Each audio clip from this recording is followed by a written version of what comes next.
सुदेश और देवकी की 3 बेटियां हुईं और वो भी एक साथ। सुदेश और देवकी ने उनका नाम रखा सूरजमुखी, चंद्रमुखी और सांझमुखी। तीनों बेटियों की शक्ल एक दूसरे से हूबहू मिलती थी। तीनों का शरीर, बोलने का तरीका और हरकतें भी बिल्कुल एक जैसी थी। लेकिन बस तीनों में एक ही अंतर था और वो ये था, सूरजमुखी पूरा दिन जागती और रात भर सोती थी। चंद्रमुखी पूरी रात जागती और दिन भर सोती थी। सांझमुखी आधी रात जागती थी और आधा दिन सोती थी। बेटियों की उम्र शादी की हो गई, लेकिन उनकी इस तरह सोने और जागने की आदत बिल्कुल भी नहीं बदली। अरे देवकी, हमें बेटियों की शादी करनी है, उनके लिए अच्छे रिश्ते ढूंढने हैं। हमारी बिटियां दिखने में सुंदर है, सब कुछ बहुत अच्छा है, लेकिन इनके सोने और जागने की आदत नॉर्मल लोगों से थोड़ी अलग है।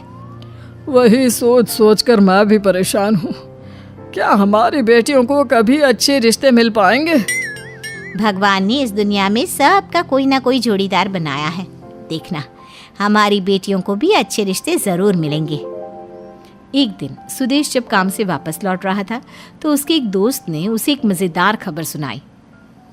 अरे तुझे पता है, हमारे शहर के जो सबसे फेमस सेठ 3 जुड़वा है ना, वो तीनों अपने अपने बेटों के लिए रिश्ता ढूंढ रहे हैं। क्या बात कर रहे हो? सेठ जुड़वा हैं? तीनों के बच्चे थोड़ी ना जुड़वा होंगे, फिर एक साथ रिश्ते क्यों ढूंढ रहे हैं तीनों? अरे बात ऐसी है कि तीनों के बच्चे भले ही अलग अलग माँ से पैदा हुए हैं, लेकिन हुए एक ही वक्त पर। तीनों की पत्नियों ने सेम टाइम पर बच्चों को जन्म दिया था और पंडित ने बोला कि उन तीनों की शादी ऐसी लड़कियों से होनी चाहिए जो एक ही वक्त पर पैदा हुई हो। मेरी तीनों बेटियां एक ही वक्त पर पैदा हुई है, लगता है मेरे भाग खुलने वाले हैं। लेकिन सुदेश, शहर के सबसे नामी सेठ हैं वो, बहुत पैसे वाले। क्या वो तुम्हारी बेटियों से अपने बेटे की शादी करवाने के लिए तैयार होंगे? बात तो तुम्हारी सही है भाई, लेकिन एक बार पूछताछ करने में, पता लगाने में क्या बुराई है? अगले दिन सुदेश उन तीनों जुड़वा सेठ के घर पहुंचता है। तीनों दिखने में बिल्कुल एक जैसे लगते थे, लेकिन तीनों के बच्चे बिल्कुल अलग अलग दिखते थे, क्योंकि अलग अलग माँ बाप की औलाद थे। बताओ भाई, कौन हो तुम? कैसे आना हुआ? मैंने सुना था साहब, आप अपने बेटों के लिए 3 जुड़वा बहुएं ढूंढ रहे हैं। मेरी तीनों बेटियां एक साथ पैदा हुई हैं। खबर तो तुमने सही सुनी है, हम तीनों भाई अपने अपने बेटों के लिए एक साथ पैदा हुई 3 लड़कियां ढूंढ रहे हैं, क्योंकि हमारे पंडित जी ने ऐसा कहा है। नेकी और पूछ पूछ, मेरी तीनों बेटियां बस ऐसी ही हैं। बस एक ही कमी है कि आप लोगों की तरह मैं पैसे वाला नहीं हूँ। अरे तो इससे क्या फ़र्क पड़ता है, हमें बहुएं चाहिए, पैसों की हमारे पास क्या कमी। हमारी तरफ से रिश्ता पक्का समझो भाई। लेकिन किसके बेटे की शादी कौन सी लड़की से होगी, ये कैसे तय होगा? अब मेरे हिसाब से ये तो बच्चों को ही तय करने देना चाहिए। आपके जिस बेटे को मेरी जो भी बेटी पसंद आएगी, उसी के साथ उसका रिश्ता कर देंगे। लेकिन तुम्हारी तीनों बेटियां तो दिखने में हूबहू एक जैसी है। यहाँ तो मामला उल्टा हो गया। जिस लड़की को जो लड़का पसंद आएगा, उसके साथ ही उसकी शादी करवानी पड़ेगी। और फिर तीनों लड़कों को लड़कियों से मिलवाने के लिए एक मीटिंग फिक्स की जाती है।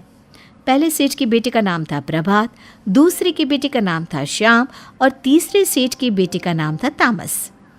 देखो बेटा, ये 3 लड़के हैं, जिसको जो लड़का पसंद है वो बता दो, क्योंकि तुम तीनों बहनों की शक्ल एक जैसी है, इसलिए अपने जीवन साथी का चुनाव तुम्हें ही करना है, क्योंकि इन लड़कों के लिए तो तुम तीनों एक जैसी ही दिखती हो। मुझे तामस पसंद है, मैं उससे शादी करना चाहती हूँ। चंद्रमुखी, अब तुम अपनी पसंद बताओ। मुझे प्रभात से शादी करनी है। सांझमुखी, इस हिसाब से तो तुम्हारी शादी श्याम से होगी। ये तो बहुत गलत बात है, मुझे अपनी पसंद सामने रखने का मौका ही नहीं मिलता। हर बार ये दोनों बहनें पहले पहले अपनी पसंद बता देती है और मैं हर बार पीछे रह जाती हूँ। अरे कोई बात नहीं, देखो श्याम भी कितना अच्छा लड़का है और इसका तो नाम भी तुम्हारे नाम से मैच करता है। तुम बहुत खुश रहोगी बेटा इसके साथ। और फिर तीनों बहनों की सगाई उन तीनों लड़कों के साथ करवा दी जाती है। चंद्रमुखी और सूरजमुखी बहुत खुश थी, क्योंकि उन्हें अपनी पसंद की लड़की को सिलेक्ट करने का मौका मिला था। वहीं दूसरी तरफ सांझमुखी को श्याम पसंद था, लेकिन उसे ऐसा लग रहा था कि उससे किसी ने उसकी पसंद नहीं पूछी और वो अपनी दोनों बहनों से इसी बात का बदला लेना चाहती थी।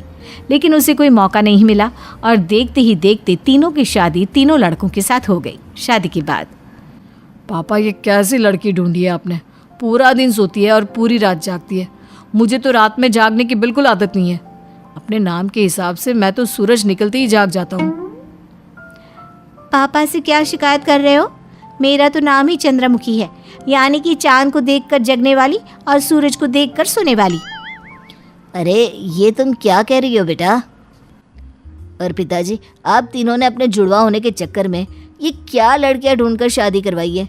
मेरी बीवी पूरी रात सोती है और पूरा दिन एक पल के लिए भी आराम नहीं लेती, लेकिन मुझे तो रात भर जागने की आदत है। दिन में तो मुझे बहुत नींद आती है। अरे शिकायत करने का क्या फ़ायदा? सूरजमुखी हूँ, सूरज को देखकर जागती रहती हूँ और सूरज के ढलते ही सो जाती हूँ। अरे हमको क्या पता था कि इतनी बड़ी गड़बड़ है। सुदेश ने तो हमको बताया ही नहीं।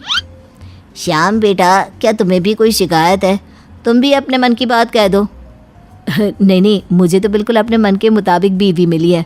जब मैं सोता हूँ सोती है, जब मैं जागता हूँ जागती है। वो क्या है ना, मेरा नाम ही सांझमुखी है, यानी कि मैं आधा दिन सोती हूँ और आधी रात जागती हूँ। शाम के साथ भी कुछ ऐसा ही है। हम दोनों तो एक दूसरे के साथ बहुत खुश हैं। हमने अपनी पसंद से लड़के ढूंढे, फिर भी ये ज़्यादा खुश है। अरे इसे तो लास्ट में बचा हुआ ऑप्शन मिला था, फिर भी खुशी तो देखो उसके चेहरे की। लेकिन अब हम क्या करें? हमारे बेटे तो शादी होने के बाद भी खुश नहीं। कुछ तो करना ही पड़ेगा। पंडित जी को बुलाकर कोई उपाय ढूंढते हैं। वैसे भी हम सारी बात पंडित जी की ही तो मानते हैं। वो कुछ ना कुछ ज़रूर बताएंगे। और फिर पंडित जी को घर पर बुलाया जाता है। और यह तो बहुत बड़ी गड़बड़ हो गई। इसका तो एक ही उपाय है, दोनों की शादी फिर से करवाई जाए और इस बार प्रभात की शादी सूरजमुखी से और तामस की शादी चंद्रमुखी से। अरे नहीं पंडित जी, ऐसा नहीं हो सकता। एक बार इन लोगों की शादी पहले ही हो चुकी है। आप कोई और उपाय बताइए। दूसरा उपाय थोड़ा कठिन है। क्या तुम्हारी बहुएं कर पाएंगी? करना ही पड़ेगा, और कोई दूसरा रास्ता भी नहीं है हमारे पास। तो ठीक है, आज से अगले 1 महीने तक सूरजमुखी पूरी रात जाग कर कठिन परिश्रम करेगी ताकि उसे दिन में थोड़ी देर नींद आ जाए, और फिर अगले महीने चंद्रमुखी दिन भर जाग कर काम करेगी ताकि वो रात को सो जाए। अरे नहीं, ये तो बहुत कठिन उपाय है चंद्रमुखी, हमारी तो हालत खराब हो जाएगी। लेकिन ये अब तुम दोनों को करना ही पड़ेगा। अपनी अपनी पसंद के लड़के जो चुने हैं, मेहनत तो तुम्हें करनी ही पड़ेगी। अच्छा हुआ मैंने अपनी पसंद का लड़का नहीं चुना, ऊपर वाले ने सुन ली। इन दोनों को मिली सजा और मुझे मजा। विमला, मैं एक नया व्यापार शुरू करने जा रहा हूँ। अगर तुम कुछ रुपयों की मदद कर दो तो मेरा काम हो जाएगा। कौन सा व्यापार जी? है कोई, तुम चिंता मत करो। मैं अगले महीने की 10 तारीख को तुम्हें पैसे दे दूंगा। ठीक है जी, मैं अभी पैसे ला कर देती हूँ। जग्गू पैसे लेकर सीधा जुए के अड्डे पर पहुंचता है। आज मैं इन पैसों से जुआ खेलकर मैं अपनी किस्मत बदलूंगा और यहाँ से ढेर सारे पैसे जीतकर घर जाऊंगा। लेकिन देखते ही देखते जग्गू जुए में सारे पैसे गंवा देता है। दूसरी तरफ विमला इस बात से अनजान रहती है। फिर एक दिन, सुनिए जी, आज 10 तारीख है, आप मुझे पैसे देने वाले थे, अब क्या हुआ जी?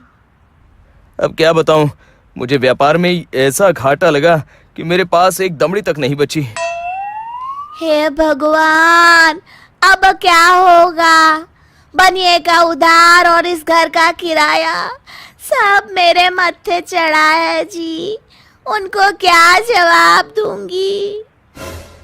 तभी वहां बनिया अपना उधार मांगने आ जाता है। मर गया रे। जग्गू उसे देखकर एक कोने में दुबक जाता है। अरे विमला बहन, आज तो तुमने हद कर दी। छोटी मोटी उधारी लेने के लिए बार बार तकाजा लगाना मुझे बिल्कुल पसंद नहीं है। 1 हफ्ते का समय देकर जा रहा हूँ, मेरी बकाया उधारी चुका दो, वरना मेरी दुकान से तुम्हारा हुक्का पानी बंद समझो। चलता हूँ जयराम जी की। विमला किवाड़ बंद करके जैसे ही राहत की सांस लेती है, तभी मकान मालिक की दस्तक होती है। अरे ओ जग्गू, दरवाजा खोल। विमला दरवाजा खोलती है और अपने पति का बचाव करते हुए कहती है, जी वो घर पर नहीं है जी। ठीक है, तो तुम मेरी बात कान खोलकर सुन लो। इस मकान का मालिक होने के नाते पिछले 4 महीने से किराए के नाम पर मेरे हाथ में एक ढेला भी नहीं आया। हम बहुत जल्द आपका किराया दे देंगे। मेहरबानी करके आहिस्ता बोलिए, लोग सुन लेंगे। इस बात का ख्याल तुम्हें होना चाहिए। आखिरी बात, शाम तक मुझे किराया मिल जाना चाहिए, वरना अपना बोरिया बिस्तरा बांधो और यहाँ से चलते बनो। मेरा घर कोई धर्मशाला नहीं है। इस तरह मकान मालिक भी जले पर नमक छिड़क कर वहां से चला जाता है। बेचारी विमला लोक लाज के चलते अपने बचे कुचे गहने बेचकर कर्ज चुका देती है। सुमन दीदी, अगर आप इजाजत दे तो मैं दिन के साथ साथ रात की शिफ्ट में भी काम करना चाहती हूँ। तुम्हारे घर की हालत मुझसे छुपी नहीं है, तुम जितना चाहे उतना काम कर सकती हो। आपका बहुत बहुत शुक्रिया दीदी। इस तरह विमला अपने आप को परिश्रम की भट्टी में झोंक देती है और दिन रात काम करने लगती है। राजू बेटा, तुम्हारा टिफिन तैयार है और ये लो अपने रिक्शा के पैसे। मम्मी एक बात बोलूं? हाँ बोलो ना बेटा। आप घर चलाने के लिए 2-2 शिफ्ट में काम करती हो, मुझे अच्छा नहीं लगता। इसलिए आज से मैं भी बचत करूंगा और रोज स्कूल पैदल जाऊंगा। अपने बेटे के मन में उसके प्रति ये स्नेह और इतनी समझदारी भरी बातें सुनकर विमला को काफी हिम्मत मिलती है। उसकी आंखें भर जाती है और वो राजू को गले लगा लेती है। एक दिन विमला को घर आने में काफी देर हो जाती है। ये सब क्या है? पति रोटी की आस लगाए घर की चौखट पर भूखा बैठा है और मेम साहब सैर सपाटा करके अब आ रही है। मेरी इस घर में कोई इज्जत है कि नहीं? भगवान के लिए आधी रात को घर में बखेड़ा मत करिए जी। मैं बहुत थकी हूँ, आपसे लड़ने की ताकत मुझ में नहीं है जी। तभी विमला की सास वहां आ जाती है। अरे नालायक, आज तक तूने इस घर को बर्बाद करने के सिवा और किया क्या है, हैं? 1 रुपया तो कमाता नहीं है, ऊपर से बहू पर जोर दिखाता है। अरे तो किसने कहा है काम करने को? चुपचाप घर में बैठे। वैसे भी हमारे घर की औरतें बाहर काम नहीं करती। वाह बेटा वाह, तेरी बातें तो राजा महाराजाओं वाली है। अरे रहने दे, जिस दिन ये घर में बैठ गई ना तो सब भूखे मर जाएंगे। और तू इतना ही शेर बना फिरता है तो जाकर अपनी मेहनत से 2 रुपए कमा कर दिखा, तब बात करना है। अच्छा ये बात है, ठीक है, अब मैं तुम्हें पैसे कमा के ही दिखाऊंगा। जग्गू बड़बड़ाता हुआ घर से बाहर चला जाता है। विमला अपने पति के इस बर्ताव की आदी हो चुकी थी। फिर एक दिन एक पुलिस वाला विमला के घर आता है। तुम्हारा पति कहाँ है? उसने चोरी की है, मैं उसे गिरफ्तार करने आया हूँ। तभी पुलिस वाले की नजर एक काले बैग पर पड़ती है। यही वो बैग है जिसकी मुझे तलाश थी। विमला को समझते देर नहीं लगती और वो अपने पति का बचाव करते हुए कहती है, लेकिन इंस्पेक्टर साहब, ये बैग तो मैंने चुराया है जी। इन सब बातों का मेरे पति से कोई लेना देना नहीं है जी। पुलिस वाला विमला की मंशा भांप जाता है। देखो बहन, मैं जानता हूं कि तुम अपने इस नालायक पति को बचाने की कोशिश कर रही हो, लेकिन दूसरी तरफ तुम्हारा ये पति, इसे तो तुम्हारी रत्ती भर भी कदर नहीं है। जग्गू, तू बड़ा किस्मत वाला है जो तेरी पत्नी तेरा इल्जाम अपने सर लेकर जेल जाने को तैयार है। आपने सही कहा इंस्पेक्टर साहब, आज मुझे समझ में आ गया कि मैं कितना गलत हूँ। मैं तुम्हें एक आखिरी मौका देकर जा रहा हूं। उम्मीद करता हूं कि अब तुम सुधर जाओगे और सही राह पर चलोगे। शिक्षा, अच्छे लोग चाहकर भी बुरा नहीं कर सकते। प्रिया जब से कंचन के घर बहू बनकर आती है, अपने पति तरुण के हर काम में टोटके करना शुरू कर देती है। ये देख उसका पति कहता है, अरे प्रिया, अब बस भी करियो, मुझे ऑफिस जाने के लिए लेट हो रहा है। अगर आज मैं देर से पहुंचा ना तो ये कॉन्ट्रैक्ट किसी और को मिल जाएगा। हाजी बस 2 मिनट, सीधे बिना हिले डुले खड़े रहिए। मैं जो टोटका आप पर कर रही हूँ ना, इससे आपका काम जरूर बन जाएगा। ये टोटका मेरी माँ ने मुझे सिखाया था। अरे प्रिया, तुम्हारे टोटके के चक्करों में फंसकर मैं हमेशा लेट हो जाता हूँ। मैं जा रहा हूँ। और तरुण ऑफिस के लिए चला जाता है। इनकी जल्दबाजी की वजह से मेरा टोटका अधूरा रह गया। अब भला कैसे मिलेगा इनको कॉन्ट्रैक्ट? अब आएंगे शाम को मुंह फुला के, मुझे क्या।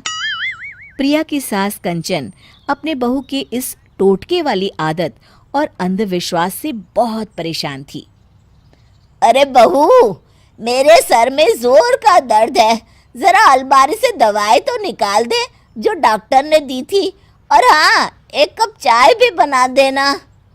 प्रिया कोई जवाब नहीं देती। मेरी आवाज तो इसके कानों तक कभी पहुंचती ही नहीं।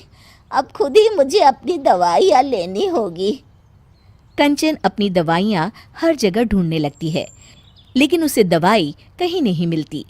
कमाल है, कल ही तो मैंने दवाई यहाँ रखी थी, अचानक गायब कहाँ हो गई। तभी वहां प्रिया आती है। ये सब डॉक्टर ना एक जैसे होते हैं, सिर्फ पैसे ऐंठना जानते हैं। महीनों से आप दवाइयाँ ले रही हैं, आज तक कोई फर्क पड़ा नहीं ना। अब देखिए, मेरी माँ के बताए हुए टोटकों से आप कितनी जल्दी अच्छी हो जाएंगी। प्रिया एक बर्तन में आग जलाती है और उसमें मिर्च डालकर मंत्र पढ़ने लगती है, और पूरे घर में मिर्च वाला तीखा धुआं फैल जाता है और सब खांसने लगते हैं। अरे बहू, तेरी अकल घुटने में चली गई है क्या? अरे हटा इस धुएं को, नहीं तो मेरी जान निकल जाएगी। अरे माँ जी बस 2 मिनट, और आप अपनी सांस रोक लीजिए। बस मेरा टोटका पूरा होते ही देखिए, आप बिल्कुल ठीक हो जाएंगी। फिर आपको कभी दवाइयों की जरूरत नहीं पड़ेगी। अरे बेवकूफ, इस धुएं के कारण मैं 2 मिनट में परलोक सिधार जाऊंगी।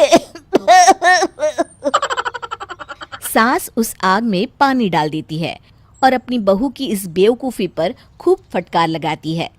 तब प्रिया कहती है, किसी को मेरी माँ के टोटकों पर भरोसा नहीं है।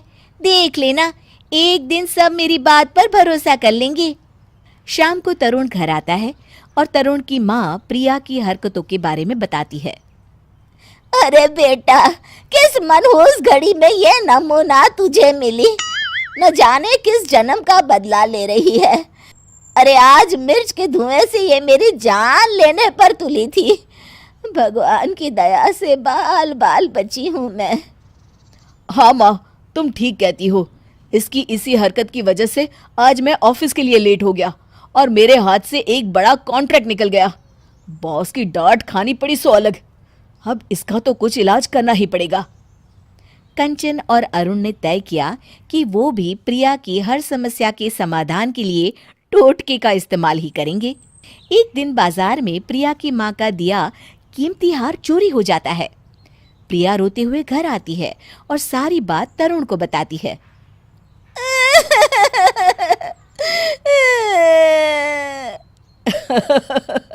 अरे बस इतनी सी बात। अरे प्रिया, इसमें पुलिस के पास जाने की क्या बात है?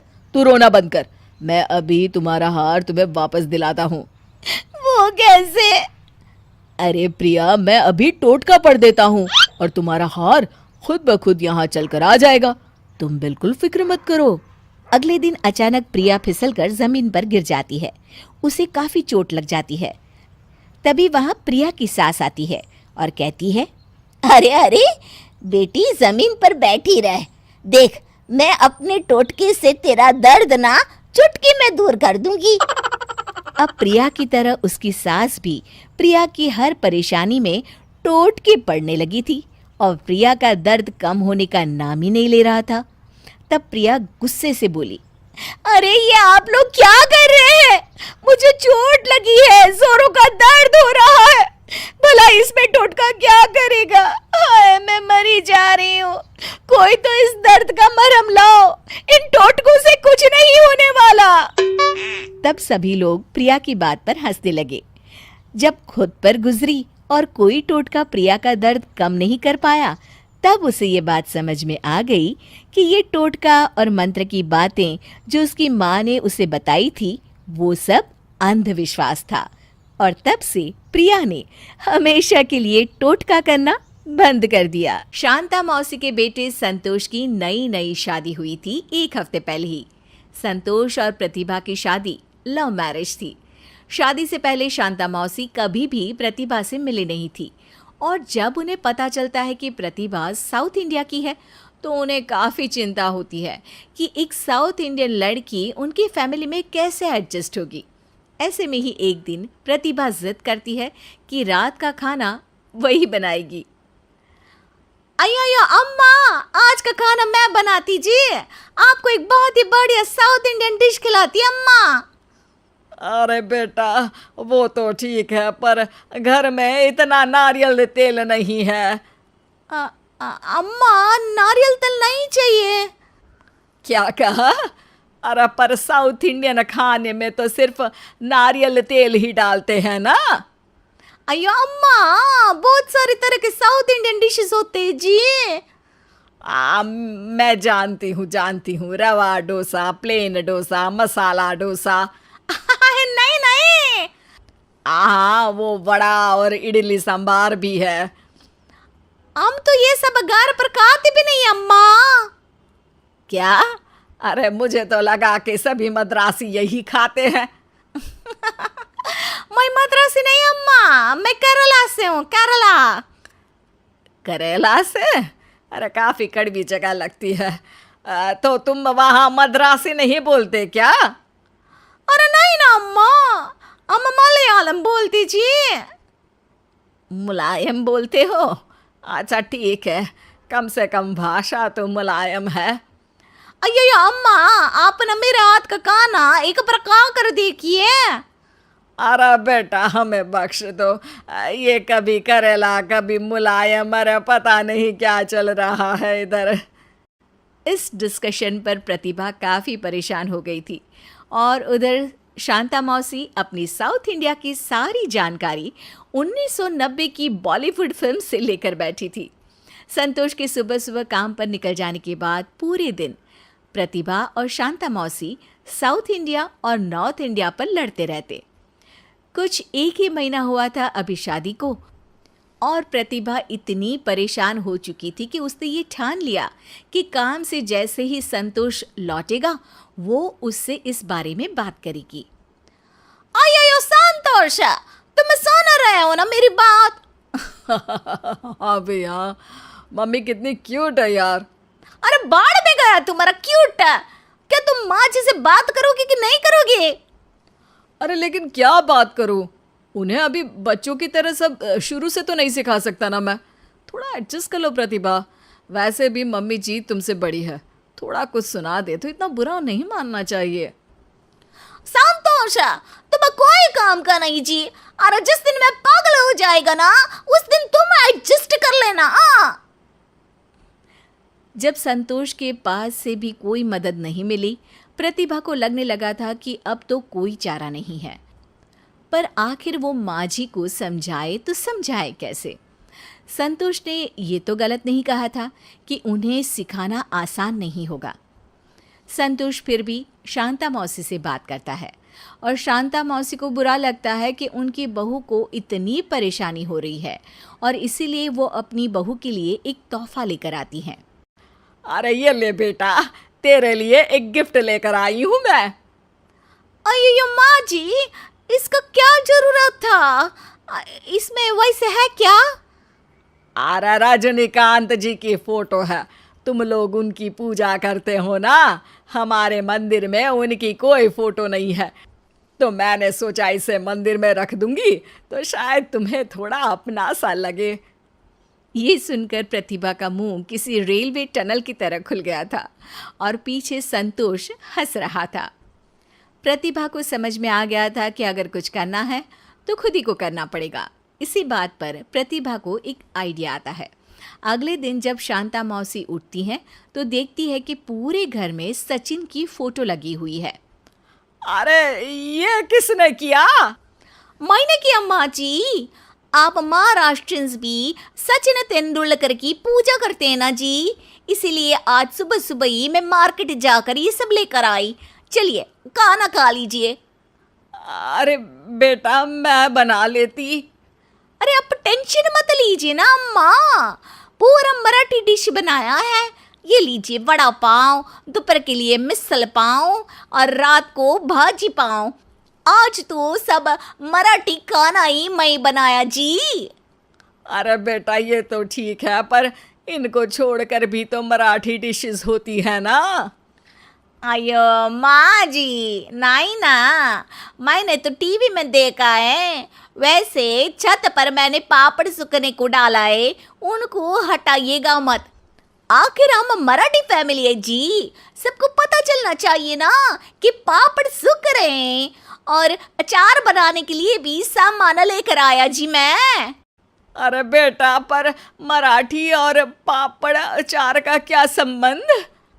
आई शपथ माँ जी, आप बहुत मजाकिया है। वैसे अभी अभी मराठी बोलना मैंने शुरू किया है। सुनिया, आता माझी सटकली। शांता मौसी प्रतिभा के हाथ पकड़ लेती है। अरे बेटा तू इधर बैठ और सुन, ये टीवी पर देखी हुई बातों पर इतना विश्वास नहीं करते। अरे ये सब तो बकवास दिखाते हैं। इतने दिनों से मैं भी तो आपको वही बताने की कोशिश कर रही थी ना माँ जी। शांता मौसी को समझ में आता है कि टीवी पर चीज़ों को बड़ा चौड़ा कर दिखाया जाता है और उन पर भरोसा नहीं करना चाहिए। शांता मौसी कसम खाती है कि दोबारा हिंदी फिल्मों से अपना ज्ञान नहीं लेंगी और किसी को भी जज नहीं करेंगी।